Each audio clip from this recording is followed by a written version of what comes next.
We got to get a little bit to the Fantastics. I was about 23 years old when it started.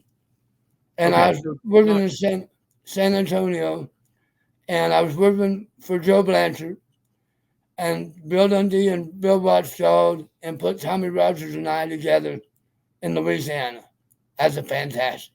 so they put you together. Yeah, but before that, for a very short run, Terry Taylor and I were the Fantastic ones Oh, for a really? short-lived gimmick in Georgia when Jerry Jarrett took over Georgia for a short time before that. So that's how that happened.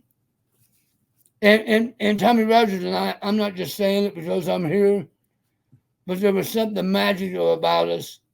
We clicked as a team, and I think we had a lot of real good matches with a lot of wrestlers, throughout the years and everything.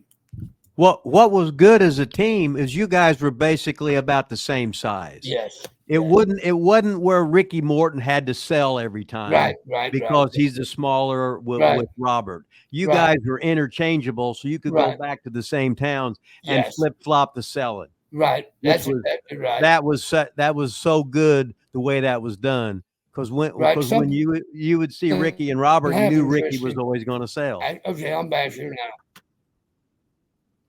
Yeah, you knew the match, and that's the one thing I think we had was you didn't know what was going to happen. Especially something's happened here. Hold on, guys. Okay, it's better now. Okay, you're right. Reason I lost. I'm not good on it. My girlfriend Christy is helping me do this, or I wouldn't have got it done. Oh, good. But yeah, Tom and you watch about every match of the Fantastics, and they're all different. Right. It wasn't never the same. Never the same. And I think a lot of guys, they don't think of themselves as a team. They think of themselves as individuals. And Tommy and I never thought of ourselves as individuals. We thought as a team as a whole. I think helped us a lot, I remember I worked. I left ICW and I worked in Pensacola for a week before I was going to Watts. Right. So the first night in, I worked Tommy. Right. It was his first night in. Right. But I was Rip Rogers and he was Tommy Rogers. So I was Rip Randall. Wow. I was Rip Randall. Right. That's funny. And then they put a hood on me too. Right. Rip and Randall then so I had him pull the hood off. Right. That's good. Because we had TV down there. Right. I remember. We had the mobile TV with with ICW, so people knew who I was. Right. So it was all around. Right. But what the hell, right? Worked in Louisiana. We went to Dallas. Yeah. World class. Then back to Louisiana. Then to Tennessee.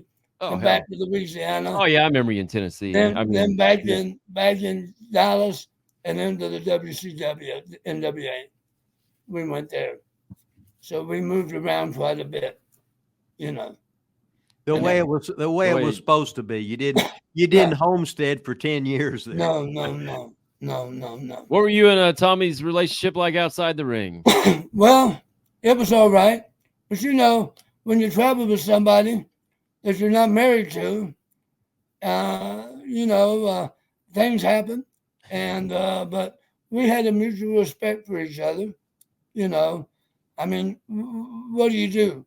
If he's not there, I don't make money. If I'm not there, he doesn't make money. It's strictly business. And, and I do want to clear up something. A lot of people think that he killed himself in Hawaii. He did not kill himself.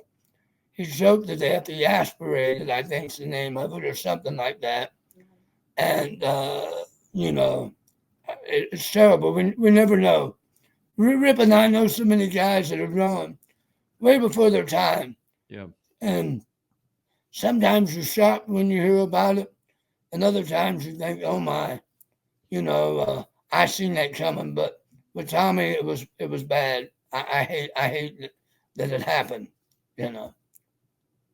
Yeah, I didn't know for sure. I'd actually asked Rip before if he knew, because that you read, you can look it up and read people different things. David Meltzer was a guy I don't appreciate put out there that he killed himself, hung himself. And that was lie. And that's because the media wants to answer the question first. And they jump to conclusions. That's not true. And people take his word for the gospel when he's only an opinionated guy. Yeah. David Meltzer doesn't know nothing about this business. He's never, unless you've been in it. You don't know. You don't know. You can be told, but you don't know. Unless you ran a show, unless you've been in a match, unless you've drawn money, you do not know it. Watch. I said watch. Watch this next video that's coming up on your screen. Remember now, watch it. That I can't get the shit closed.